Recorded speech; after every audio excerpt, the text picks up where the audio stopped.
Bom dia, turma. Obrigada por dar apoio aí. Nosso módulo é sobre sustentabilidade e manejo de resíduos e a economia do turismo e da limpeza do meio ambiente. Eu me chamo Ariane, eu sou guia de turismo. Eu nasci em Belém e fui levada muito nenenzinha para o interior chamado Terra Santa, que fica na divisa do Pará com o Amazonas. E eu acho que isso me deu uma conexão maior ainda com o ambiente que a gente vive. Ari, bota ocultar aí nessa frase aí embaixo. Pronto. Certo? Rolou? Então, nosso objetivo é perceber a natureza como fonte de qualidade de vida, tanto no âmbito da saúde e do bem-estar, quanto no âmbito financeiro. E a pergunta que fica é, que a gente vai começar, quais as fontes de renda eu posso conseguir que respeite e ajude a preservar o meu meio ambiente? E vamos lá. Bom, o primeiro que eu posso apontar hoje para vocês é o turismo. Eu mandei aqui, eu estou mostrando aqui 3 links, que são os primeiros quando a gente procura no Google, sobre o quanto as pessoas estão voltadas ao turismo de conexão com a natureza. As pessoas preferem praias, olha só, segundo, brasileiros preferem destinos de natureza, 90% das pessoas querem mais contato com a natureza. Agora, por quê? Eu coloquei aqui uma cena típica de uma cidade, uma metrópole. Toda cidade é assim? Não. Parte delas são. Ou pelo menos tu estás andando no centro da cidade e tu vê pelo menos uma circunstância assim. Nas cidades, a gente encontra vários tipos de poluições. A gente encontra a poluição visual, a gente encontra a poluição no ar que a gente respira, a gente encontra a poluição sonora e a poluição em si.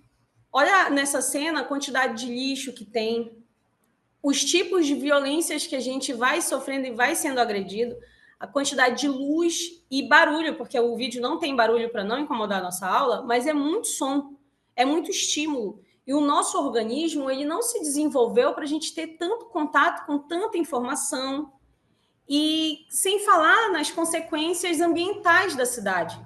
Porque quando tu estás numa cidade, no nosso caso, por exemplo, tu tens as ilhas de calor. Então, o teu organismo, ele precisa sair disso. E as pessoas começam a ter um cansaço de viver dentro dessa realidade que é a cidade. Ah, mas essa cidade aí ela é muito distante da nossa situação aqui na América Latina, porque esse daí é o Canadá, se não me engano.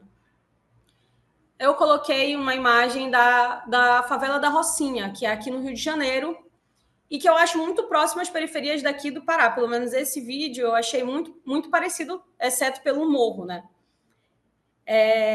A gente percebe aqui também a dinâmica do barulho, da fumaça. Imagina a quantidade de fumaça que tem dessas motos, a produção do som, a poluição visual e o calor, principalmente.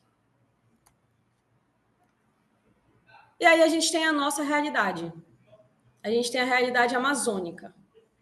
Só de tu estar vendo esses vídeos, parece que já dá uma sensação de paz. Só de tu olhar esse vídeo. Imagina o que é para a população sair entrar neste contraste, entende? Sair desse meio urbano e procurar uma realidade que é nossa, que mora aqui na Amazônia. Que tu tens essa limpeza. O ar que a pessoa respira aí é muito melhor. A visão dela não está tendo tantos estímulos sensoriais, ela não está vendo um monte de outdoor, nem um monte de luz. A alimentação dela é mais adequada, ela tem mais contato com tudo que é mais fácil para o organismo dela lidar. Então, a gente precisa desse ambiente. A gente precisa viver. O certo, na verdade, era nós vivermos com essa paz. Então, é por isso que as pessoas saem dos meios urbanos e procuram a nossa forma de existir. A forma ribeirinha, a floresta, o quilombo. E aqui vamos começar a ver como é que a gente pode. Vendo a necessidade do contato com o verde, quais as possibilidades eu tenho morando em área verde? E de que forma isso protege o meu território?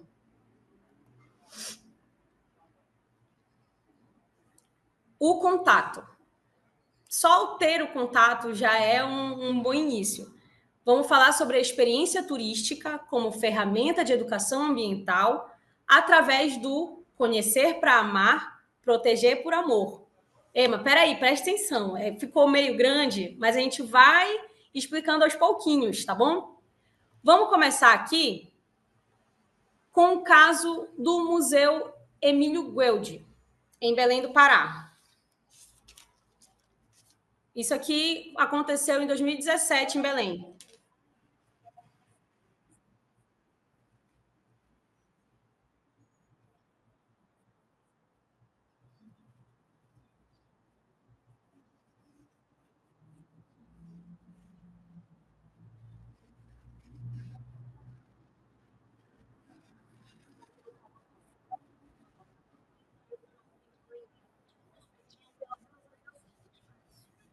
Ari, é sem áudio.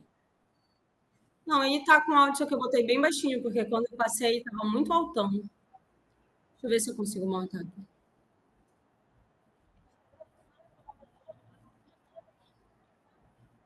Bom, o que está acontecendo nessa notícia, já que saiu um pouquinho do áudio? Em 2017, houve cortes no gasto da nossa instituição científica pública daqui do Pará, que é o Museu Emílio Gueldi. E aí as pessoas fizeram uma manifestação para proteger o Parque Zoobotânico. Aí entra no meu raciocínio, galera. O que sofreu o corte de gastos foi uma instituição cuja sede fica aqui nessa bolota amarela, aqui em Belém. Ó. Vocês conseguem... Lu, vocês conseguem ver o meu mouse? Sim. Então, a sede fica bem aqui. E foi ela que recebeu os cortes de gasto. Só que as pessoas fizeram um protesto que durou dias aqui em Belém, porque um dos laboratórios é o parque, que fica bem aqui, que é um parque aberto para a comunidade urbana daqui, de Belém. Então, as pessoas passam a sua infância com o Jardim Zoobotânico, na Amazônia, dentro da cidade. Bem no meio da cidade de Belém, tem um parque grandinho, assim, que as crianças vão e conseguem ver a capivara, conseguem ver o macaquinho, conseguem ver a arara. E isso entra no imaginário delas, entra na memória afetiva da população belenense. E quando tu tens a questão do corte de gasto no museu, as pessoas fazem uma manifestação para proteger esse local. Por quê? Porque elas conhecem esse local e por conhecer elas vão amar e por amar elas vão proteger. É por isso que é importante o teu território ser conhecido. O seu território pode ser protegido pela sensibilização do contato. As pessoas vão proteger o que elas conhecem e amam. Então é muito importante a pessoa vir, ter contato com a Amazônia e entender o quão grandiosa ela é.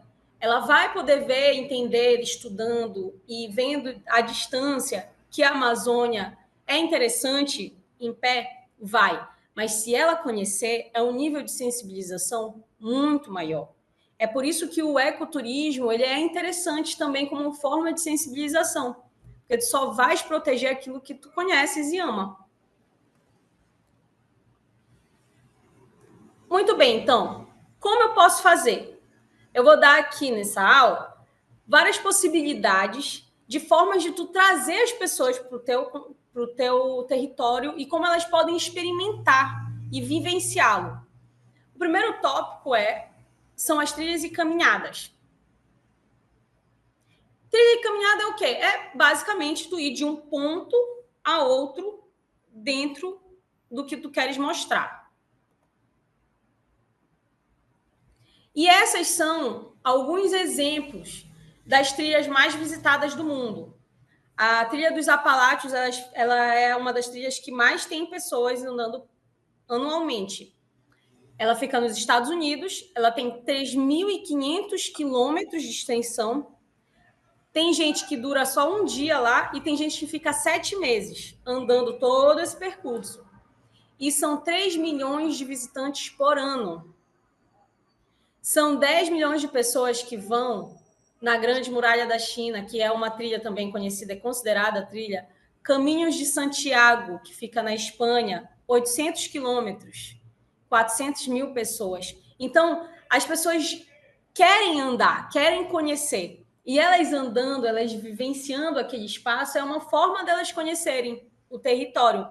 E isso, essa quantidade de visitantes por ano, né, que é em cada um desses espaços, traz renda, traz a proteção, traz a sensibilização. A trilha Inca, que fica no Peru, tem 42 quilômetros, dura 4 dias, e por ano ela recebe 200 mil pessoas, sendo que ela é limitada, 500 pessoas por dia. Aqui é a imagem da Muralha da China. A Amazônia tem potencial para trilha? Gente, não tem como discutir. A gente mora num lugar sagrado como esse. Olha que coisa mais linda. A gente pode fazer trilha pela floresta, pode fazer trilha com canoa, com caiaque, tem várias opções. Olha só, cada espaço desses é porque a gente normatiza quando a gente mora num lugar. A gente não imagina o quão grandioso é. Mas cada espaço desses é inacreditável para o visitante. É lindo. Essa nossa realidade, ela é linda. Então, como não poder fazer trilha aqui? Mas e aí, como é que a gente vai fazer, né? Como a gente pode construir? Então, primeiro ponto, bora estudar o local. Avaliar o terreno, tipo de solo, presença de água, qual a vegetação. Identificar pontos de interesse. Se tem um lugar mais alto, se tem árvores interessantes, se tem um rio, se tem um lugar que tem uma história. Definição do percurso através disso. Infraestrutura mínima com sinalização, ponto de apoio, informação. Segurança é muito importante. Verificação de risco, animais silvestres, quais são as cobras que tem, equipamento de segurança para os visitantes, plano de emergência e, com certeza, gente, treinamento de guias e monitores que vão fazer esse percurso. Educação e engajamento com painéis educativos, falando sobre a biodiversidade, cultura local, boas práticas e manutenção contínua. Sobre essa questão do estudo do local, eu vou voltar aqui para não ficar esse texto para vocês. O que é esse estudo do local e tu apontar pontos interessantes? Há uns meses atrás, eu fui fazer a marcação de uma trilha com uns amigos de uma empresa que eu trabalhava e a gente fez um percurso um pouco maior para que nós conseguíssemos chegar a uma árvore de assacu ou então uma seringueira, entende? Fazer um percurso que tu pegues vários tipos de vegetação ou coisas interessantes que tu podes abordar na tua trilha. Isso pode ser vegetação, isso pode ser também um rio ou um lugar que tem uma história. Olha, uma vez a minha avó viu uma visagem bem aqui nessa gruta, entende? Aí isso já é super interessante. Eu mesma quero visitar vocês e ver vocês me contando as histórias do espaço de vocês. Então, isso que é fazer essa definição do percurso, é tu ver quais pontos são interessantes dentro daquela floresta. Aí, o que tu podes falar na tua condução, se tu te tornares, se tu decidires fazer? Natureza, geografia, história, educação e curiosidades e interação. A flora. Gente, eu acho engraçado isso porque eu fui perceber recentemente o quanto essas coisas não são acessíveis para outros. Foi quando eu estava mexendo nas minhas redes sociais, no TikTok, e eu vi um cara fazendo uma prova do cacau. Ele fez o vídeo dele todo baseado em... Tu sabe que o chocolate vem desta fruta aqui? Eu disse assim, gente, mas como assim não é normal, né? E a gente esquece que não é normal no mundo todo. E as pessoas não conhecem as nossas frutas. E aí, quando eu fui abrir os comentários, era todo mundo perguntando, nossa, que curioso, e qual é o sabor, e todo mundo, eu fiquei, gente, olha só, sendo que é uma fruta que eu consumo desde de Cunhantã, sabe? É uma coisa muito fácil e acessível para mim. E é tão absurdo que a gente vê outros vídeos. Aí, isso é para mostrar que não importa, tipo assim, se para ti é normal a flora daquele lugar, se tu sempre vistes uma samalmeira, se bem que mesmo a samalmeira para mim ela nunca é normal, ela sempre é gigantesca e majestosa. Mas uma imbaúba, por exemplo, que é uma vegetação que a gente vê em quase todo lugar na Amazônia, se tu fores abordar ela para o turista, já é interessante, porque ele não nos conhece, ele não conhece. Então, pode apresentar uma pequena vegetação, uma frutinha aqui, uma frutinha ali, a flora no geral. Aqui tem um exemplo de um chefe descobrindo o cacau. Aí ele começa falando assim: olha, eu vou cortar, mas eu não vou cortar rápido. Ele, olha só, eu não vou cortar só de uma vez, não. Eu vou cortar aos pouquinhos para não destruir a polpa. É o senhor Poo. Agora ele é um super chefe, né, do YouTube. Ó, eu não vou cortar de uma vez, não. Eu vou cortar os ladinhos. Aí quando ele começa, ele fica, ele fica impressionado que a casca não é fácil de cortar, porque ele imaginou que ele ia passar. E olha como ele corta, como é curioso, né? Não é do nosso jeito tradicional. Ou outro exemplo aqui.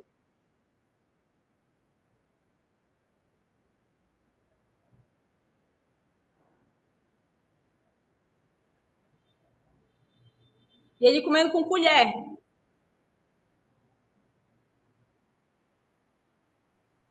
Então, gente não isso foi consegue um ouvir os exemplo. áudios. Oi? Os áudios a gente não consegue ouvir, só as imagens. Tudo bem. A fauna. Gente, a nossa fauna não tem o que falar, né? Nós temos uma biodiversidade, inclusive no curso dos Guardiões do Juruá, eu estava vendo que tiveram uns módulos que abordaram especificamente a fauna e flora da região de vocês. Se tu fores fazer uma trilha, tu ter contato com essa aula que o professor de biologia deu, é muito, muito enriquecedor. Tu falar sobre a força da mandíbula da onça, ou do tracajá, ou tu falar que o tracajá, a idade dele, quantos anos ele vive, ou que as araras são monogâmicas, todas essas informações, elas são interessantes e tu pode enriquecer a visita no teu território. Geografia, também é importante tu falar sobre a geografia, é interessante tu falar como a Amazônia se configura, por que, que ela é úmida, por que, que ela existe, aí tu vais pesquisando para que tu enriqueças o teu conhecimento sobre o teu território e enriqueça a tua apresentação dele para as comunidades, para as pessoas que vão te visitar. Isto, cultura e história. E, inclusive, eu acho que esse vídeo aí é na região do Juruá. A cultura, falar sobre a mandioca tapioca, os tipos de tapioca, os tipos de farinha, o tucupi, tu abordar essas questões, tudo isso é enriquecedor para tu mostrares numa trilha. Aí vamos falar sobre a observação de vida silvestre. Poxa, queria muito estar vendo a turma agora. Lu, é possível tu deixar eles falando um pouquinho? Sim, é só abrir o microfone, gente. Eu queria que, se alguém tivesse, se alguém tiver alguma experiência com algum bichinho, eu vi, quem aí viu, por exemplo, já viu uma ariranha, de vida livre mesmo? Alguém aí já viu? Ou macaco? Vocês têm essa experiência? Vocês têm esse contato? Já tiveram contato com algum bichinho aí na região de vocês? Acho que eu vou sair daqui para ver a cara de vocês. Bom, aqui em casa A minha esposa tinha resgatado um macaquinho que tinha caído da árvore, tinha se perdido da mãe dele. E até um tempo desse ele estava por aqui. Toda vez que ele saía assim para mata, ele sempre voltava, que ele via a gente com a família dele. Aí Ó, recentemente ele morreu. Era e um Toinho. que legal, ó. Tipo, é gratificante. Todo mundo sente amor e felicidade ao ver esses animais. Quando tu encontra, égua, eu vi um coati bem ali. Égua, eu vi um tipo de pássaro, não sei o que, égua, a gente não estava vendo. Olha, passou uma rasga-mortalha. A gente acha isso interessante, a gente acha esses contatos legais. A gente cria laços, a gente acha bonito, eles são lindos. Então, como é que começou isso como atividade, a observação de vida silvestre? A gente tem o caso das baleias.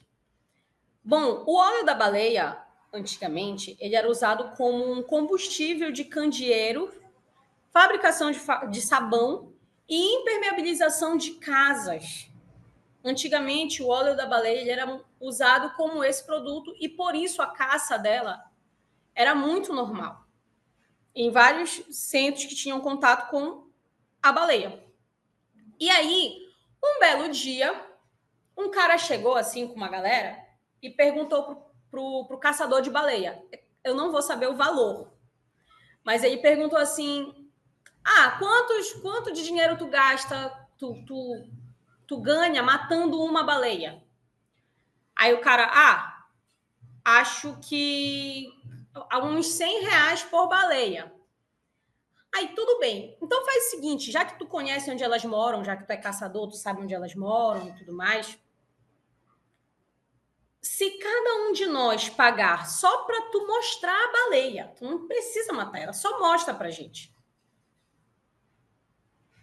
Cada um de nós, tu leva a gente? Aí o cara, pô, eu ganho muito mais só mostrando a baleia, então bora. Aí ele foi e levou a galera. E assim começou a observação de baleia.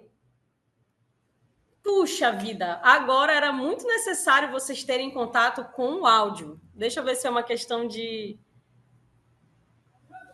configuração aqui do New Share.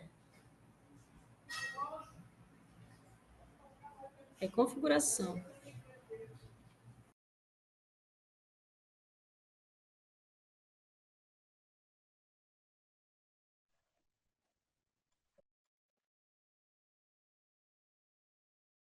Que foi isso, velho?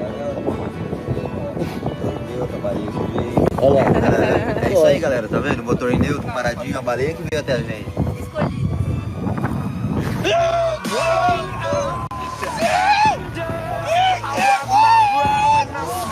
Olha, Nick.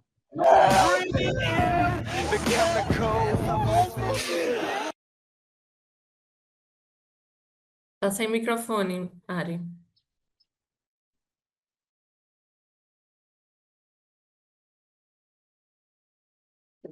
Tem que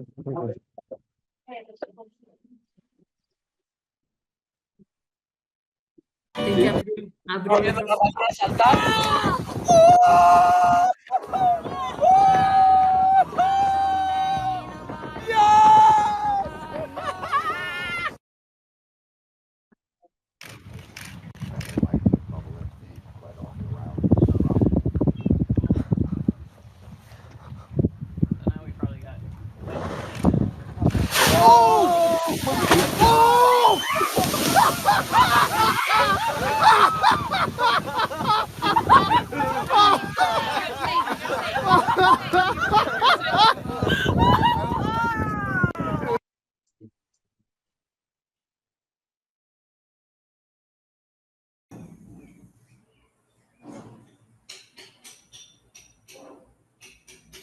Tá conseguindo me escutar agora?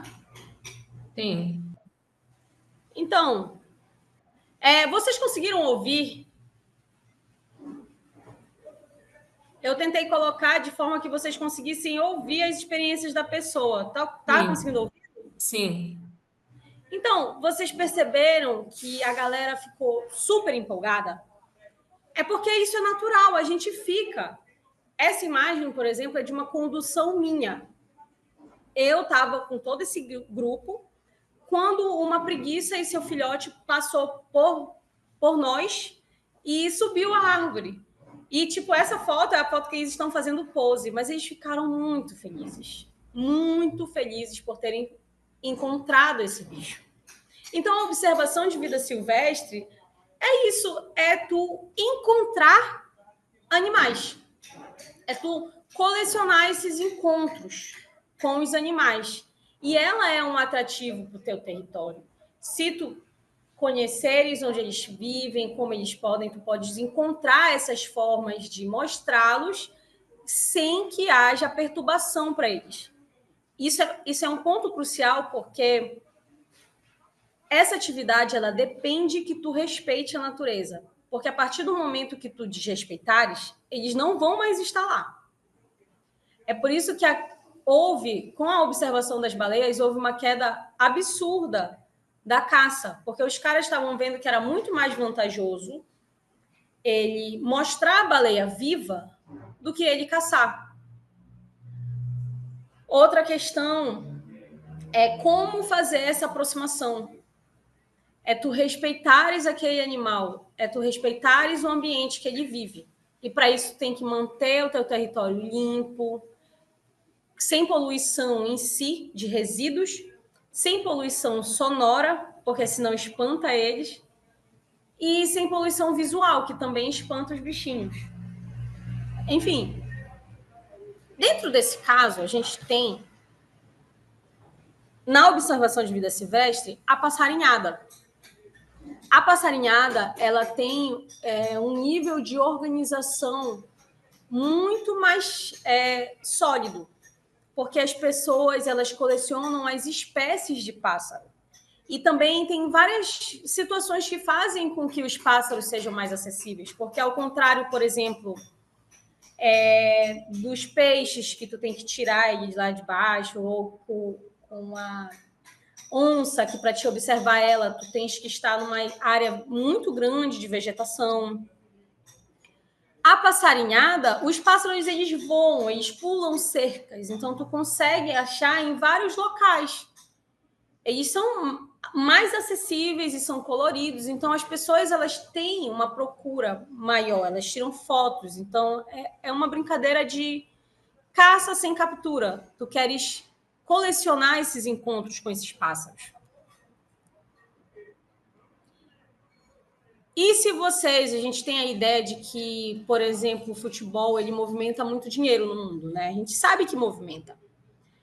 E o futebol nem é o principal esporte que mais movimenta dinheiro, é o basquete. O basquete que tem a maior movimentação econômica. E vocês acreditando ou não, o birdwatching, a passarinhada, ela movimenta praticamente o dobro de dinheiro que o basquete movimenta. Porque envolve muita coisa. Envolve a pessoa viajar, envolve ela gastar com equipamento, com guiamento do turismo, com o guiamento do condutor de trilha, com o local que ela vai ficar durante o tempo que ela for ficar esperando encontrar com aquele passarinho. Então, a gente organiza essas passarinhadas. Aqui é o meu professor de passarinhada, foi a primeira pessoa que eu tive contato, ele tem um equipamento, e a gente criou um grupo aqui do Pará, aqui no Pará, que se chama COAPA, que é o Clube de Observação de Aves do Pará. Fizemos uma logo, fizemos encontros, a gente sempre faz passarinhadas coletivas. E olha esse equipamento aqui, ó. Com um desse, tu já consegue ter um contato muito, muito grande, muito próximo. Isso aqui é um beija-flor fêmea, veste preta, no seu ninho. Então, a passarinhada ela tem essas situações mais específicas. Além de que ela tem uma saúde envolvida com ela. Porque quando tu andas e fica observando os pássaros, os passarinhos, tu nutre o teu foco, tu te desconecta das tuas problemáticas. Então, ela acaba sendo um combate à ansiedade, um combate ao estresse. E sem falar que tu está fazendo exercício físico, caminhando, tendo contato com a floresta, que no começo da nossa aula a gente estava explicando que o nosso organismo precisa disso. E nós temos aplicativos que nos ajudam com o caso da passarinhada, que eu acho importante vocês procurarem, baixarem e investigarem, tá bom? Eu vou falar sobre 2. O Merlin, de identificação de pássaros. Olha como funciona o Merlin. Tu encontra o passarinho e tu podes, tipo assim, identificando o local que tu estás, coloca... aqui no exemplo é do New York, aí a pessoa vai colocar a data, vai colocar o tamanho do pássaro, se ele é enorme como um ganso, ou se ele é pequeno como uma cambacica, ou se ele é médio como um sabiá, ou se ele é meio termo. Coloca as cores do pássaro. Nesse vídeo ele está em inglês, viu? Mas esse aplicativo ele é em português também, tá, gente? O que o pássaro está fazendo, porque tudo o programa consegue ir filtrando as características para que ele possa identificar o pássaro. E aí ele vê a possibilidade de pássaros para ti. Tu podes comparar vendo as fotos, ouvindo os sons, o território que ele ocupa também aparece. E tu também pode...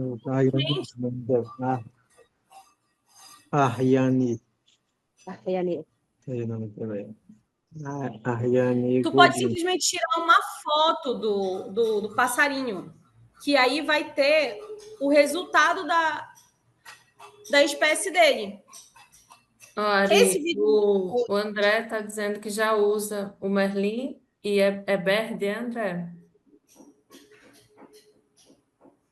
Cadê André? Olha, que legal! Que legal! Eu uso também.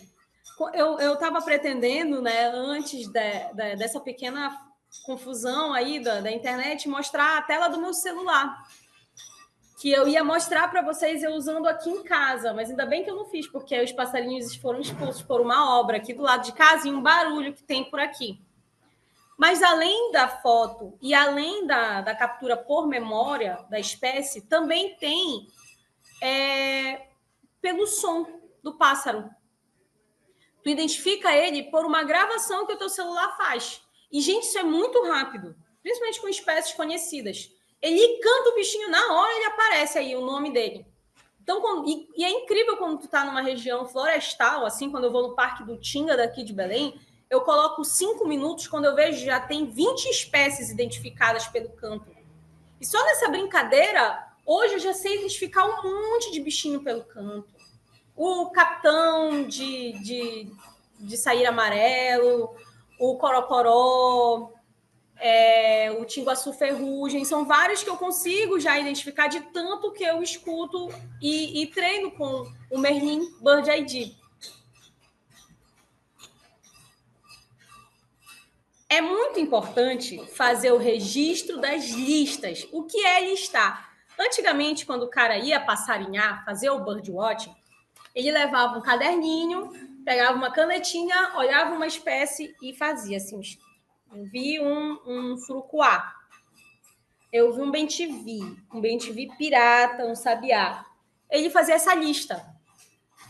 Uma universidade, a Universidade de Cornell, lá dos Estados Unidos, organizou um aplicativo que tu faça essa lista online. Não precisa estar online, mas tu consegue enviar para eles. E isso se torna, inclusive, ciência cidadã, porque através desse monitoramento das atividades dos pássaros, onde eles estão, a gente sabe, conhece mais as espécies, o que é que elas fazem, onde é que elas moram e para onde elas estão se expandindo. A gente consegue ajudar os ornitólogos, os estudiosos dos pássaros a perceber a dinâmica deles. Então, é muito importante a gente fazer lista, principalmente por isso.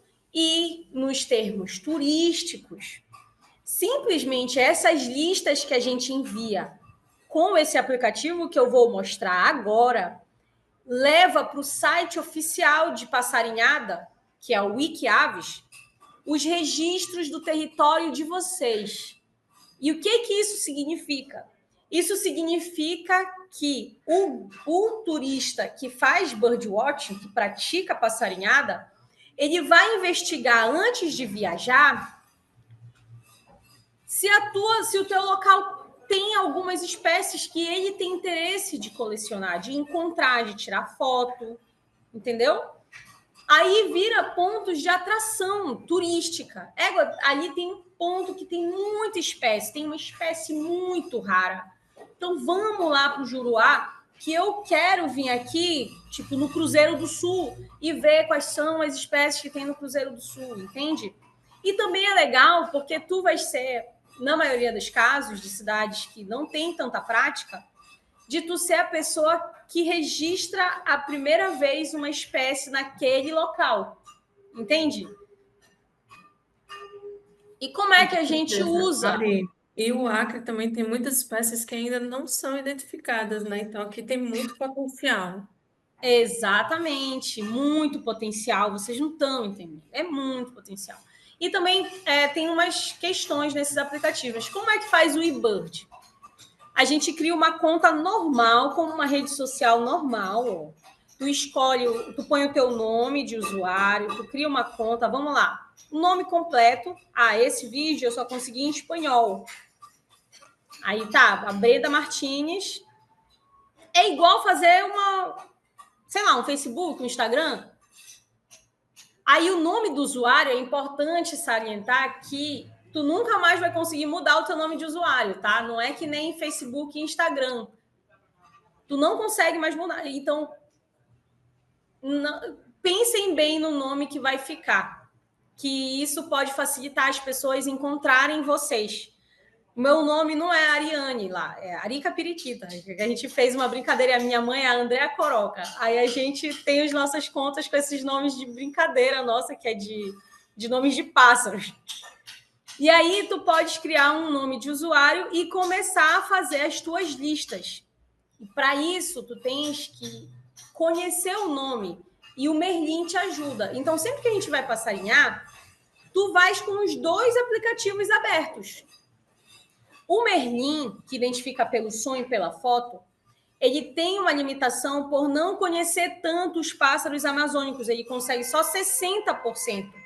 Mas quanto mais a gente usar aqui, mais o aplicativo vai se acostumar com a forma que os nossos pássaros cantam e com as espécies que existem aqui.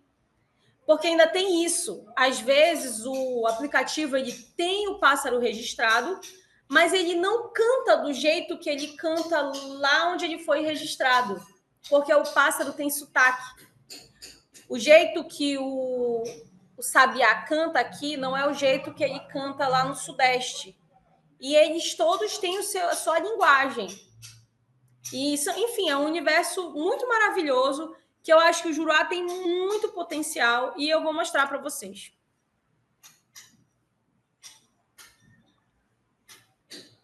Aqui o painel do Cruzeiro do Sul. Tá bem aqui, vocês. Aqui no Cruzeiro. Não sei se tem alguém do Cruzeiro do Sul aí. Mas, olha, essas são as imagens que tiraram fotos daí dos pássaros. Olha, um suiriri. Esse aqui é um sanhaço de coleira. Eu nunca vi esse pássaro. Olha que maravilha. Esse aqui, olha só, são pássaros lindos e muito difíceis de encontrar no meios urbanos. Olha quantas espécies já foram registradas no Cruzeiro do Sul, 428. E só tem 33 observadores aí, viu? Vamos lá, e vamos pensar aqui, olha, os observadores. Marlos Rafael Almeida, Maíra, o Arthur Gomes, tem vários do Arthur Gomes. Vamos ver quem é o Arthur Gomes. De Campinas. É justo? Não sei, alguém do Cruzeiro do Sul aí, registrando as aves do Cruzeiro do Sul? Eu fiquei com ciúme quando eu vi As aves do meu interior de Terra Santa, que fica bem aqui, Terra Santa no mapa, bem aqui na divisa do Pará com o Amazonas, e eu vi que não tinha terra-santense fazendo essas listas no Wikiaves, tirando fotos, mandando os áudios. Então, eu acho que é bom que vocês comecem a fazer essa atividade tanto para vocês, que é ótimo individualmente, socialmente, ecologicamente e ainda economicamente, se vocês conseguirem trazer uma estrutura que forneça o birdwatching para observadores de outros locais. E é um público muito bacana de se receber, porque são pessoas sensíveis. E aí é legal, bom, não vai ter um vídeo como o caso das baleias, porque passarinho diferente da baleia, tu não vai poder dar um grito de felicidade quando tu encontrar com ele, porque senão vai ser igual quando eu vi pela primeira vez um cachorro vinagre perto de mim. Eu falei, oi, raposinha! E ela saiu correndo. Então, o passarinho, tu não pode fazer isso, tu tem que ser em silêncio. Então, é mais discreto, mas a emoção, ela é a mesma.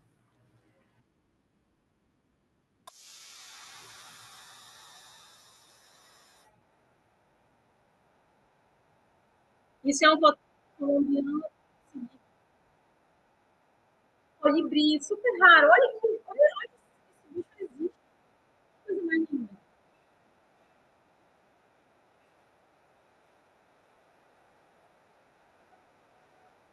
Enfim, não sei se vocês puderam ouvir, que tem um som emocionante dele, quase chorando, falando, mas, enfim. Passarinhada, observação de vida silvestre, eu indico para vocês.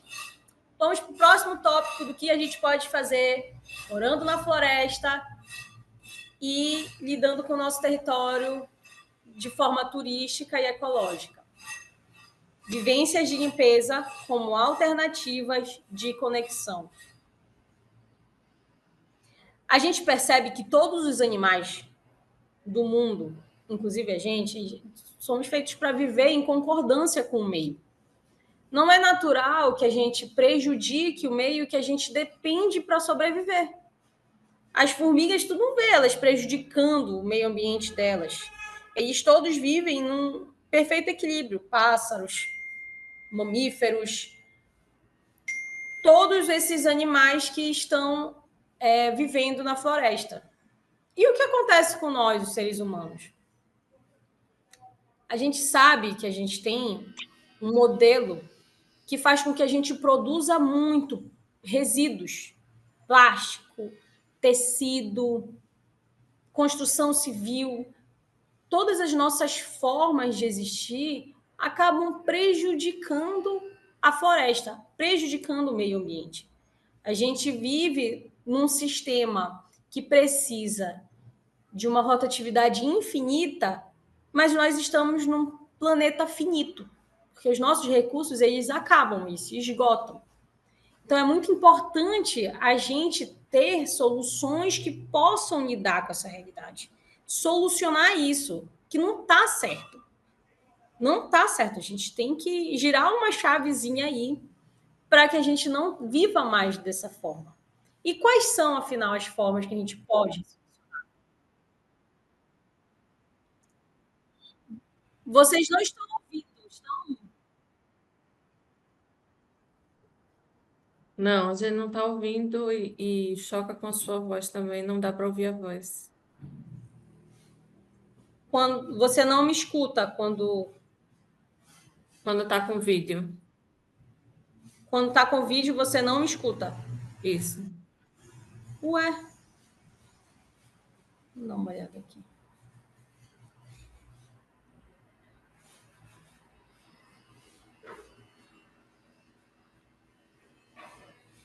Poxa, Oxi! Então eu fico calada quando está passando os vídeos? Não, fica chocando os áudios. Mas tá tranquilo. Então eu vou mais ou menos explicar para vocês só a situação aqui. Agora, tá chocando o áudio? Você tá me escutando bem? Escutando bem. Tá. Qual é essa situação? Aqui é uma escola de bioconstrução. essa é a professora Silvana, do movimento Escola Viva da Amazônia, não vou lembrar o nome. Escola Viva em Movimento, desculpa. E ela fez essa casa dela com muitas toneladas de resíduos sólidos, através dos tijolos ecológicos e com uma forma de construir com o próprio barro do terreno. Então, ela faz... Quando tu pensa em um tijolo normal, desses que a gente compra no mercado, se tu te imaginar jogando assim, da altura do teu peito, ele quebra. Mas se tu imaginas uma garrafa PET recheada de plásticos que são condensados lá dentro, que são bem fortemente amassadinhos lá dentro, fica muito difícil tu imaginar aquilo quebrando. É muito mais resistente. Então, eles têm formas de lidar e é como se a casa dela, olha, limpasse o meio ambiente. Mais do que não prejudicar, é um pedido de desculpa assim, para o planeta Terra. Então, todas as sacolas são lavadas e colocadas dentro de uma garrafa PET.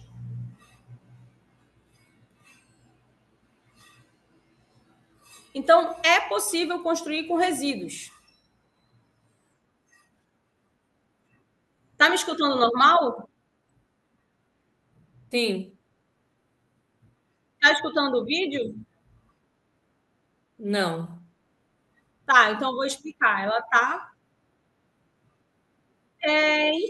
enchendo uma garrafa PET. É importante compactar bastante, porque ela vai ficar mais resistente, tá bom? Eu, por exemplo, teve uma época que eu colocava uma garrafa PET de 2 litros na cozinha da minha casa, e quando eu tinha o restante de plásticos e esse tipo de produções, eu colocava dentro dessa garrafa maior. E quando eu estava usando, por exemplo, o absorvente, que a gente tem que tirar e fica com aquele plastiquinho, eu colocava uma garrafa também dentro do meu guarda-roupa. Ia colocando, porque é um resíduo limpo. Aí eu ia preenchendo, até que eu fiz vários tijolos ecológicos e no final do ano eu levo lá na casa da Silvana para que ela possa fazer aulas de construções, como ela está fazendo hoje aqui em Belém, uma aula de bioconstrução lá no Jurunas, que é um bairro que a gente tem periférico aqui da zona urbana, que é muito bacana. E aí, tipo, tu vais dessa forma lidando com esses resíduos. E é muito importante tu limpar. Por quê? Porque o turista, ele não quer ver sujeira na tua cidade, na tua floresta. Ele não quer ver, não deveria ser normatizado, nem para ti, nem para mim. Eu, pelo menos no meu interior, que eu morava, Terra Santa, eles tinham um hábito muito forte de limpeza do meio da cidade, das vilas. Era muito forte mesmo, era muito limpo o local. Isso é muito importante, isso é quase como uma publicidade. E, além do mais, é mais saúde para ti e para o meio ambiente. Como é que acontece a produção dessas casas? Olha, ele faz uma estrutura de bambu, que também pode ser feita com as nossas madeiras mais resistentes à umidade, e vai colocando entrelaçando, e entre ele vai colocando o barro que ele pega do próprio terreno. O tijolo ecológico, ele entra aí no meio em algumas formas assim de construção. A dele, ele não precisa do tijolo ecológico, ele está fazendo só com barro. Mas o da Silvana tem garrafa de tijolo ecológico em todas as estruturas da parede dela. E fica uma casa absolutamente comum, normal. Olha esses exemplos. Todos eles são feitos com esse tipo de bioconstrução. Esse estilo aqui, ele é mais orgânico, é mais redondo. Aqui é mais convencional. E isso aqui é uma casa... Tu nunca dirias que é feito com barro do terreno, que é feita de uma forma ecológica. E aqui são dois canais do YouTube em que que eu indico que eles são bem... que eles explicam como é os métodos deles. Ari, eu tenho uma dúvida. O que pode colocar dentro da garrafa PET e o que não pode para fazer o tijolo ecológico? Apenas resíduos limpos e não orgânicos. Não orgânicos, por exemplo, não pode papel, não pode o que é úmido, tem que ser seco. Não pode papel, não pode casca de madeira, não pode ser nada orgânico e nada que atraia mofo. Plástico, tipo, usei o meu feijão, botei o meu feijão num vidro, num pote. Aquele plásticozinho do feijão, limpa, espera secar bem e coloca lá dentro. Com o tempo, é natural, tu nem percebe o que tu tá fazendo. É quase natural como lavar a louça.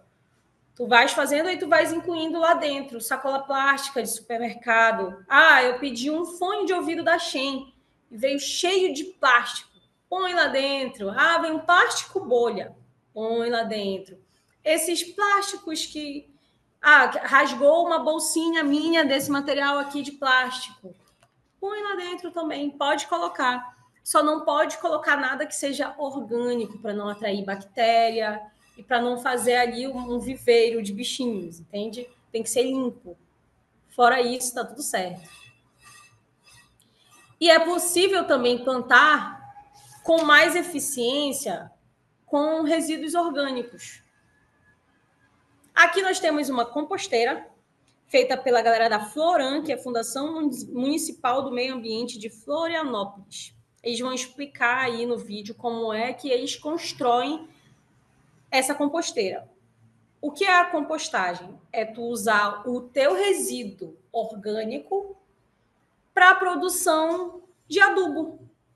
Nesse caso, tu pode fazer isso de uma forma bem menor, mas eu achei interessante mostrar esse, que ele é numa escala maior. É importante ter esses furinhos para que transpire o orgânico, o resíduo orgânico, e abaixo tem que ter um para escapar o que a gente chama de chorume, o chorume mesmo. Aí eles armazenam que isso também é adubo. Também é adubo. Só que não é um adubo que tu pode jogar diretamente, porque ele é tão forte que ele vai matar a tua planta. Tu tens que diluir uma parte do composto para 10 partes de água. Se tu for fazer um copo com vários copos, 10 copos de água, entendeu? Aí tu vai borrifando nas tuas plantinhas e elas vão ser super felizes. E isso pode ser numa plantação muito maior, uma plantação de bacaba, de açaizeiro, pro teu mamão, para ter aquela tua plantinha no teu terreno que tá meio mufina. Se tu vais fazendo isso, tu vais perceber que ela vai se alimentando desse teu resíduo que tu ia só jogar em algum lugar. Aí eles estão mostrando o sistema que eles fizeram para que eles pudessem coletar o chorumezinho, né, o líquido, e também o sólido, que é para frente, que fica aquela terra. Eu acho que dá para fazer umas outras propostas mais fáceis, porque eu achei difícil esse tapaué dele mais horizontal de tirar, né? Podia ser tem pessoas que usam torneira, por exemplo. Olha aí, para filtro. Aí qual é a brincadeira? Tu colocas sempre as folhas secas, porque elas vão absorver toda a umidade que tem na tua alimentação e vai separar. E depois eles vão, olha só, limpa o teu terreno, é só uma coisa maravilhosa. A comunidade, sabendo lidar com o lixo dela, o resíduo dela, ela vai se fortalecer. É uma sensação de cidadania muito maior. Porque muitos interiores, muitos locais que são mais isolados, eles não têm, por exemplo, coleta governamental, estatal. Aqui perto de Belém, por exemplo, eu fui para uma comunidade, que é a comunidade do Tapera, que lá eles não têm o lixeiro, né, o caminhão de lixo indo buscar. Então, a comunidade tem essa questão. Como é que a gente vai fazer? A gente vai queimar? Vai liberar aquele gás tóxico? E não é só pelo gás tóxico, é pelo risco de incêndio. Ano passado, a gente teve uma morte de uma senhora que estava queimando o resíduo dela e ela inalou muita fumaça. Ela nem foi queimada, assim, mas ela inalou fumaça e morreu. Então, tipo, é um risco muito sério para a comunidade, para a pessoa. e para a floresta, quando tu coloca fogo. Então, e essas são soluções que tu podes fazer com os teus resíduos, porque a gente precisa limpar o nosso ambiente desse tipo de prejuízo que a gente tem da nossa forma de viver. Aí ela explicando como funciona. Aí é só alternar. Toda vez que vai colocar o resíduo orgânico, que é a casquinha da fruta, tu vai fazer um suco de maracujá, fica um monte de casca de maracujá, do mamão, olha só. Coloca a terra por cima, às vezes borra de café, coloca folha e tapa. Pronto. Com o tempo, isso vai virar o teu adubo. E tu vai poder devolver para a floresta de uma maneira muito mais legal. E também tem a opção como essa última imagem, né? Que ao invés da caixa d'água são troncos de madeiras, né? Que faz o local onde faz a Isso composição. mesmo. Tem umas composteiras até domésticas. Eu já tive uma que eram menores, eram uns tambores menores, assim, que eu colocava uma em cima da outra e depois eu pegava e borrifava nas minhas plantas. Foi ótimo. Eu estava morando numa casa que não tinha quintal, não tinha terra, mas eu conseguia consumir o meu próprio pimentão, o meu próprio cheiro verde, porque eu tinha esses adubos e eu ficava cheia de plantinha na minha casa. Então, é muito eficiente a compostagem. É muito importante que vocês investiguem essas formas de lidar com os resíduos do Juruá, para que limpe e para que ajude vocês a viver com mais qualidade de vida. Vivências de limpeza como alternativas de conexão. Isso é um evento que tem anualmente de limpeza das ilhas da empresa de caiaque daqui de Belém, e que as pessoas pagam para ir nas praias, nas ilhas de Belém, juntar os resíduos que elas encontrarem por lá. Olha a quantidade aqui. As pessoas vão de caiaque e elas super se divertem. Então, tu pode pegar o teu turista e fazer ele coletar para que tu possas dar o destino adequado para esse resíduo, para que tu possas fazer uma bioconstrução, para que tu possas fazer móveis, porque com esse mesmo princípio do tijolo ecológico, tu pode fazer até mobília, tu pode fazer sofá, pode fazer várias coisas. Então, tipo, a coleta ela pode ser realizada também como fonte de renda. Isso as pessoas pagavam para ir de caiaque e limpar os rios aí. E por fim, a gente tem o turismo de experiência em si. Isso é um vídeo. Tá me escutando direito, Lu? Sim, Lu, tá me escutando? Lu, tu tava me escutando? sim. Durante o vídeo também? Sim.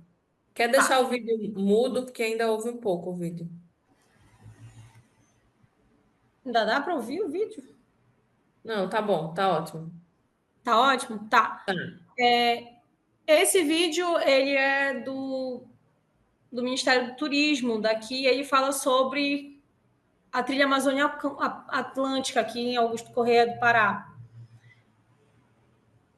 A Amazônia Atlântica é porque é a parte da floresta amazônica que tem contato direto com o Oceano Atlântico. E o turismo de experiência basicamente é tu levar o turista para viver da forma que tu vive. É tu colocar o cara para fazer a própria farinha dele, dançar as tuas danças, cozinhar a tua comida junto contigo, pescar o teu peixe contigo.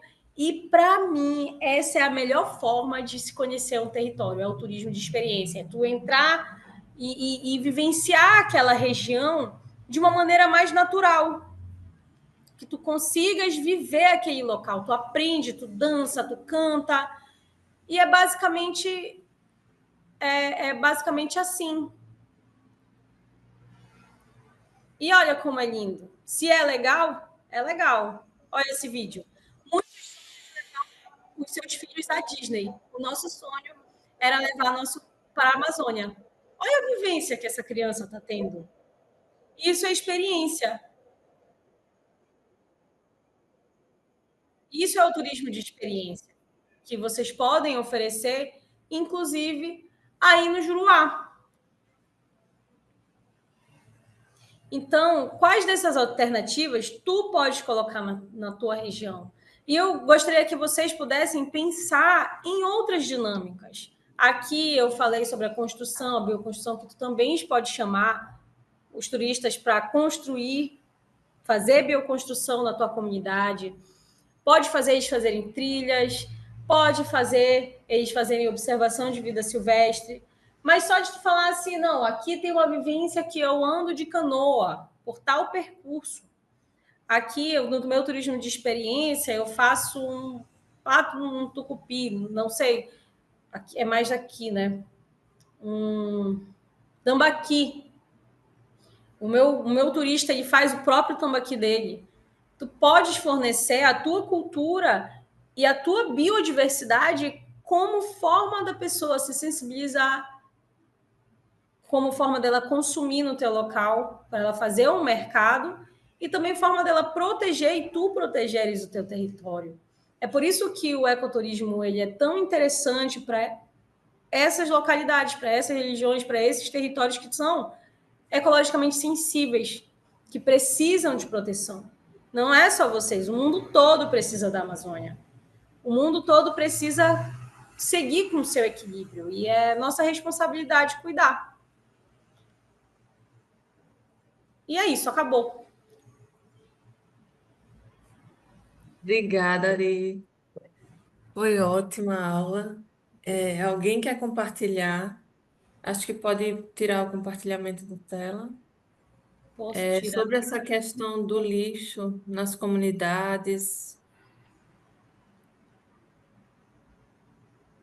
o que que vocês tiveram de ideias a partir da aula da Ariane? Acho que eu não sei tirar o vídeo. Tirou já? Tirei? Tirou. Tá. Pessoal que mora no Gama,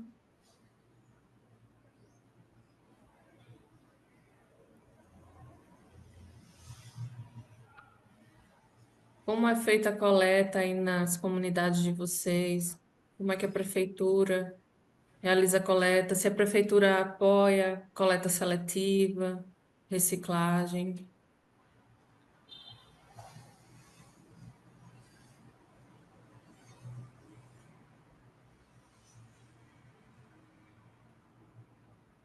Olha, eu estou vendo aqui uns comentários de quando estava em aula. Estão te elogiando, dizendo que tu era muito mais bonita pessoalmente. E que foi quando o André falou que ele tem um merlinho e bird muito legal. E que ele teve uma observação de aves com o Ricardo e que indicou o merlinho. Aí perguntaram se ele queria falar e falou que não. Uma boa atividade para a galera. Quem foi que falou isso? Estrela Universal. O RRL, não sei o nome. Rafael. Uma boa atividade para a galera é baixar o aplicativo e cada um compartilhar no grupo uma ave que encontrou na sua casa. Muito legal a tua ideia, Rafael. Muito bacana. Então, vamos deixar essa atividade para o nosso grupo e durante a semana vocês vão compartilhando, tá? Então, Ari, Isso. vamos fazer um resgate aqui. Baixa o Merlin e cadastra no Wiki. Me explica, faz um resuminho aí. Tu pode baixar o Merlin para identificar. Ele identifica. O eBird, ele lista. Na listagem, mostra quais espécies que tem aí no Juruá. É um terceiro, existe o site Wikiaves, que eu não coloquei no slide, mas é importante, que registra as fotos do local. As fotos ou só áudio. Tu grava o som de um pássaro e coloca lá no Wikiaves, aí as pessoas vão e vão colecionando. E isso é uma forma de atrativo turístico. Mas eu fiquei impressionada, porque Cruzeiro do Sul tem mais espécie registrada do que Belém. E tem muito menos observador. Isso é lindo. Muita biodiversidade. Imagina, gente. E só tem 33 pessoas fazendo isso aí. Aqui em Belém são, sei lá, uns 300, 400 pessoas fazendo.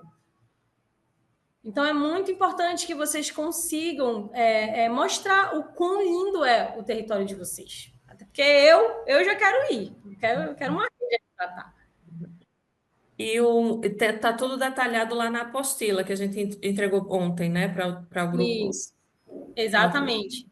Quem estiver assistindo a aula online também vai estar na descrição desse vídeo a apostila também para acessar todos os detalhes da aula. Minha gente, ninguém vai compartilhar nada essa semana. Eu. Fala, Fábio. Boa, Mário. Então, aqui na comunidade a gente teve uma maravilhosa surpresa mês passado. Que a prefeitura, a gente já vinha conversando com a prefeitura sobre a coleta do lixo e eles vieram com uma proposta em parceria com a cooperativa que tem na cidade, no município, de a gente vai juntar, fazer a coleta seletiva aqui na comunidade, cada um faz a sua, a gente vai juntar e depois eles vão mandar um caminhão da prefeitura mensalmente, né, de acordo com o acúmulo de resíduo, e eles vão pagar para a gente pelo resíduo, né? A cooperativa especificou valores de acordo com o material e eles vão fazer essa coleta, a gente ainda vai receber por isso e vai beneficiar o turismo que a gente está começando aqui ainda. Poxa, muito Obrigado legal. pela aula, viu? Foi ótima. Gostei muito. Obrigada, Mário. Valeu, obrigada. Que bom, parabéns aí, muito legal essa iniciativa. Eu queria que todos os locais tivessem esse cuidado, muito bacana. Parabéns mesmo para vocês. E tomara que isso sirva de exemplo para várias outras regiões, né? Para a gente proteger as nossas florestas, o nosso território.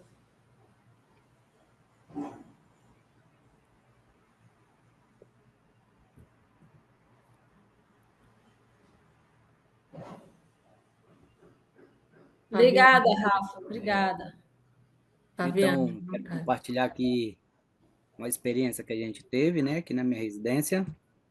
A gente acolheu um animal, um silvestre, a gente chamou ele de Chico, macaco guariba.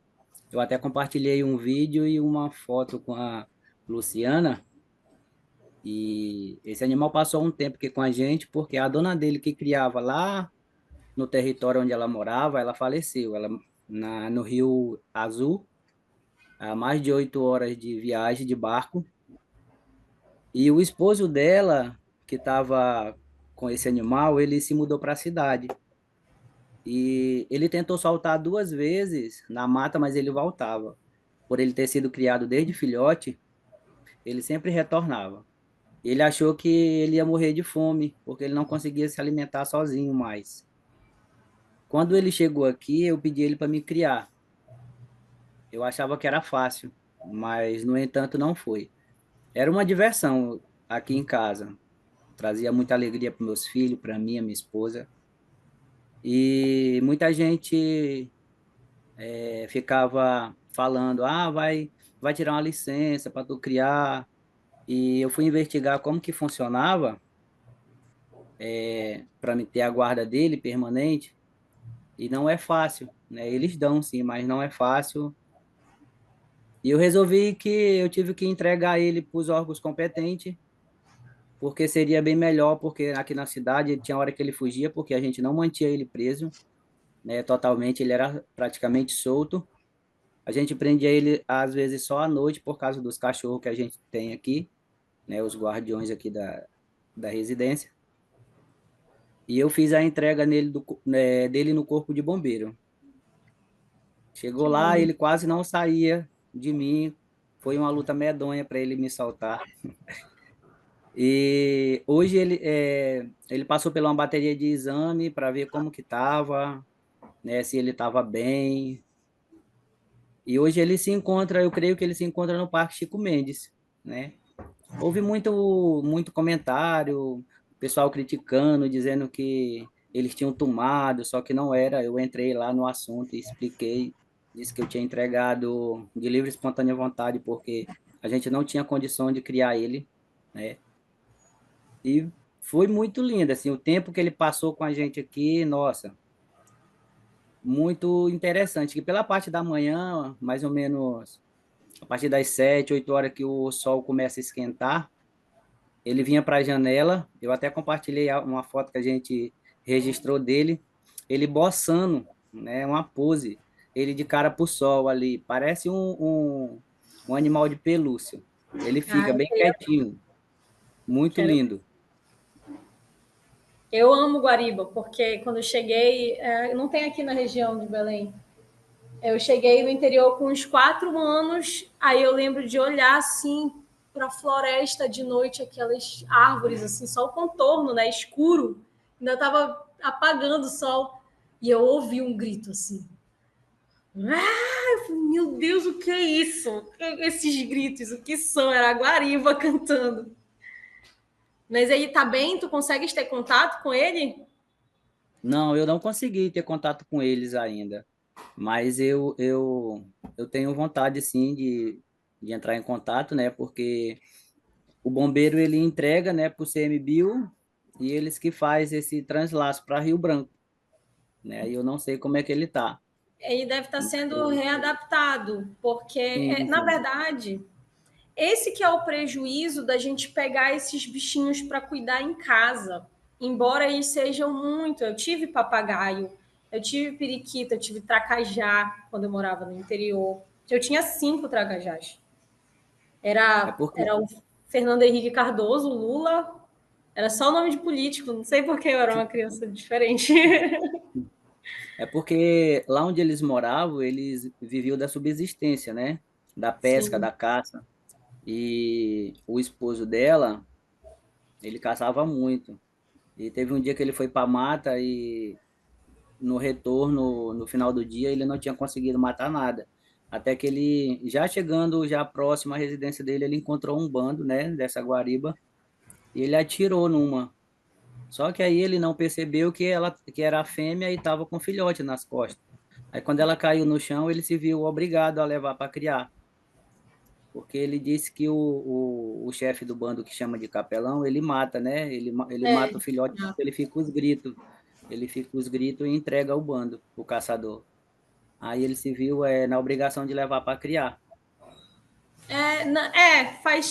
Fez sentido, né? Esse cuidado que ele fez. Nesse momento, ele poderia ter levado para o ICMBio, porque aí ele ia conseguir. Não, é porque é uma questão não só alimentar para o animal, ele se alimentar direito, porque ele tem que se alimentar na floresta, mas principalmente para ele ter filhote. Porque se ele for muito dependente da gente, ele não vai conseguir ter filhote, ele não vai conseguir voltar e ter uma vida natural. Os papagaios, por exemplo. A gente cria eles, aí eles aprendem a nossa comunicação, de certa forma, porque eles são muito dependentes de comunidades. A curica, ela tem muitos cantos específicos para cada comportamento delas, para cada alerta. Então, é por isso que não é vantajoso para a natureza a gente ter esses bichinhos morando conosco, embora a gente ame. Quem dera, se eu pudesse, eu vivia uma arca de Noé na minha casa, assim. Mas é importante eles viverem no cantinho deles mesmo. Mas eu entendo. Na comunidade onde ele vivia, na verdade, ele era o último morador do Rio, e é praticamente um dia de viagem. Não, eu entendo dependia tudo, muito, eu né? entendo completamente. Eu entendo completamente. Eu não teria nem moral para falar, porque eu mesma criei um monte de bicho. Eu mesma criei muito bicho, nossa. Criei muito bichinho. Agora, nenhum deles pôde, né, se reproduzir. Essa é a preocupação desses órgãos. Tanto que a gente vê um cancelamento o Ibama, que horrível, tirou a capivara, que era do influencer, que estava vivendo com a capivara. Mas, na verdade, isso é prejudicial, principalmente fazer esses vídeos assim, a gente virar influencer disso, porque as pessoas começam a querer ter e estimula, porque quem é que não quer? Os bichinhos são lindos. E a observação de vida silvestre, ela é interessante porque ela supre um pouco essa nossa necessidade, esse nosso amor, mas mantém o bichinho lá na vida dele, se reproduzindo, vivendo do jeito dele. É por isso que ela é muito legal. E aí tu onde é que tem o bando da Guariba, para levar o cara para ele ver, sabe? Olha o canto, cara, olha essa experiência de ouvir o região aqui tem muito.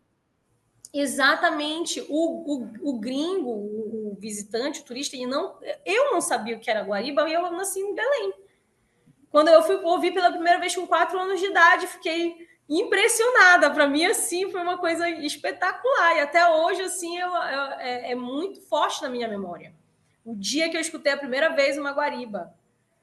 O dia que uma vez eu nadei com uma ariranha, eu e o meu irmão, a gente estava tomando banho no rio, e a gente viu uma coisa do nosso lado, a gente subiu no trapiche e viu que não era um jacaré, era uma ariranha. Então, a observação de vida silvestre, ela lida com esse nosso lado, com esse amor que a gente tem por esses animais. Então, muito legal a tua contribuição, Fabiana. Eu espero muito que o Chico, né, esteja bem. E ele cantava na tua casa? Como ele era muito novinho, às vezes ele tentava, mas era pouco tempo, por causa que aqui no meu bairro tem muito cachorro de rua.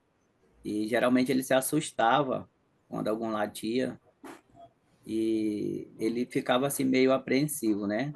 É tanto que eu decidi entregar ele para os órgãos competentes por causa disso, porque teve uma vez que ele fugiu, ele vivia solto, aí o vizinho veio deixar de volta, né? Ele atravessou a estrada em tempo de um veículo atropelar, assassinar ele. Aí Mas que bom que tu eu tomaste eu fui daqui para Cruzeiro do Sul com ele no ombro. Era uma atração grande. Todo mundo que passava queria que eu parasse a moto, eu ia com ele no ombro. Ele entrelaçava o rabo dele no meu pescoço e não soltava. O pessoal tentava tirar ele e não conseguia. Aí queriam comprar, eu te dou tanto, eu te dou 1.000, já me ofereceram até 2.500 nele. Eu digo, não, eu não vendo, eu não vou vender, eu não tenho intenção de vender. Então, aí perguntava para quem que o que eu ia fazer, onde que eu ia deixar. Eu digo, a minha intenção é entregar em algum local que ele possa ser reabilitado na natureza. Tentei entregar no Exército, né? Que lá no Exército eu já fiz entrega de serpentes. Eu ia daqui para Cruzeiro do Sul, e eu encontrava serpente no meio da estrada, eu capturava ela e levava. Só que quando eu cheguei lá, o sargento que me recebeu, ele falou que eles não podiam receber aquela espécie, por causa que ele não fazia parte do tipo de treinamento deles, né? A serpente já contribuía com o treinamento do soldado. Aí como era um dia de sábado, o CMBio e o IBAMA era fechado, no sábado ele me aconselhou deixar no corpo de bombeiro, porque eles faziam esse tipo de resgate, né? Eles eram preparados para isso, né? A função deles é fazer resgate. Então foi isso, fui bem recebido, eles ficaram admirados, né? Me agradeceram pela minha atitude, e foi isso, graças a Deus, eu acho que ele está bem, o Chico, eu acho que ele está bem. Ele está bem melhor, eu acho que ele não poderia estar em um canto melhor, né? Do que eu acho que na reserva hoje, né? Está sendo tratado, né? Tem o pessoal que fica monitorando a saúde dele, e é isso aí. Foi a melhor Parabéns, escolha que Fabiano, você parabéns. Já tive outras oportunidades também na aldeia no Quini, no Rio Moa. Eu tenho registro também de anta, né? Tem um indígena lá que ele tem permissão para criar. Ele cria, na época que eu fui lá, ele estava com um casal. No momento eu estava aqui procurando umas fotos para mandar para a Luciana, mas eu não achei, mas assim que eu achar eu vou enviar. É muito legal, muito dócil. É muito legal foto, vocês pensarem, tipo assim, essas em coisas. trilhas. E alguém, tipo, tu moras onde, Fabiano? Eu moro aqui no município de Manso Lima mesmo. Tá, Manso Lima. Pois Sempre é. faço algumas viagens, levando pessoas para o Moa. É assim. Sim, eu acho interessante vocês planejarem trilhas. Porque ainda tá gravando?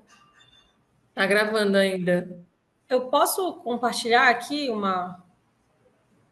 Sim. Eu não incluí porque eu precisava de mais tempo para entender como era o funcionamento da Rede Brasileira de Trilhas de longo curso. É simplesmente uma organização, por isso que eu não incluí no slide, porque eu não entendi como é que a gente pode criar a nossa trilha.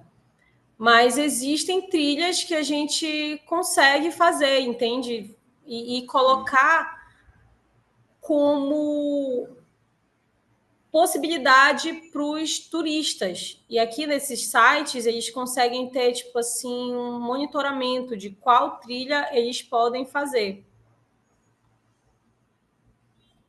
Deixa eu ver aqui. Por exemplo, eu posso escolher a minha distância, número de dias, o tipo de trilha, entende?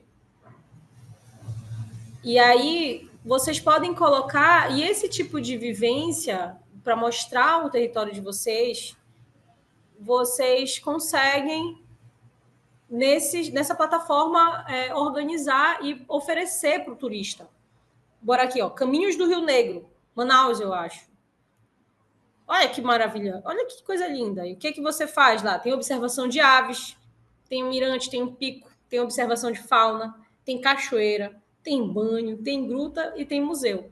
Aí eles falam o autor da pegada e vocês podem ir investigando. Tem 1, 2, 3, 4 municípios que fazem parte. Está 100% implementada. Aqui em Belém... Aí, no caso, coloca o contato do condutor e a pessoa entra em contato com o condutor para fazer essa trilha. E às vezes, trilhas, por exemplo, que duram mais de um dia, vai ter que ficar na casa de alguém. Já é um hotel, já é um hostel, já é um ambiente para te alugar, para a pessoa dormir. Não precisa ser luxuoso, tu pode botar uma rede limpinha para o cara, sabe? Para ele vivenciar. Já é turismo de experiência isso. Deixa eu ver aqui, é que tem em Belém, que ela não está completa, mas ela está... que é aquela Amazônia Atlântica, que é a parte da Amazônia que dá contato com... Olha só. Tá 65%, 7 dias. Aí eles fazem bastante vídeo nela, E olha quantos municípios que ela integra. Belém, Ananindeua, Marituba, Benevides, Castanhaningapi, São Francisco, Igarapé-Açu, tudo, Capanema, Bragança, e vai terminar lá em Viseu. Tem muitas possibilidades, sabe? Estou vivendo no ambiente que vocês estão. Tem muitas possibilidades e vocês têm que aproveitar, porque isso, as pessoas vão proteger o território de vocês e vocês também, se vocês conhecerem e amarem. E vocês têm que começar a cuidar por si também. E é muito importante, essas atividades, elas alimentam isso. Fabiano, pensa aí como é que tu podes fazer, fornecer esse turismo. O Fabiano, ele tem um terreno, ele fez a trilha dele aqui. Então, ele conhece um lugar na floresta que tem a trilha e ele leva a galera, um igarapé, um rio interessante. Olha, aqui tem... a gente pode parar para fazer uma voada. Sabe? São várias possibilidades que vocês têm, eu tenho certeza. Porque não tem como. Esses lugares são lindos, são sagrados. A nossa floresta é muito linda. Eu acho que a gente também tem que começar a praticar o aplicativo para identificar as aves, para conseguir começar a trabalhar com a visitação, né, de pássaros. Isso.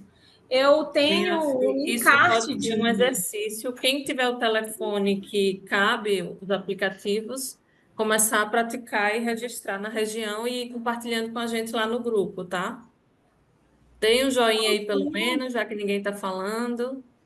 Com o tempo, vocês podem investir num monóculo, num equipamento para tirar foto, para mostrar o local de vocês. E cobrem para as pessoas irem fazer isso, porque aí as pessoas às vezes pagam fortunas por uma figurinha da Copa. Eles não vão querer ir para o teu território, tirar foto, ter aquela figurinha dele lá, sabe? Aquela coleção, aquele pássaro. E aí tu vai ter que fornecer a estrutura para o cara deitar, para o cara ter lá, se alimentar, para ele conhecer. E é isso, vocês têm muitas possibilidades e eu espero que vocês consigam investir. E, de fato, a juventude de vocês, todo mundo participa desse tipo de dinâmica. É muito boa para o território. E é isso. Obrigada, Ariane. Complementou ainda mais a aula. Muito obrigada por vocês estarem até aqui comigo. Eu espero que vocês tenham tido várias ideias e vontade de fazer mesmo, viu, gente? Obrigada. Inclusive, eu quero ir no Juruá e eu quero fazer a minha passarinhada, quero encontrar bichinhos da floresta, quero provar a farinha de vocês, como é que é, se ela é mais baguda ou menos baguda. E é isso, eu quero conhecer o território. Obrigada pela oportunidade, Lu. Obrigada.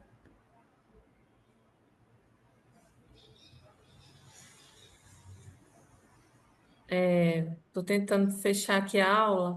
Alguém mais quer compartilhar? Não, né? Espera aí.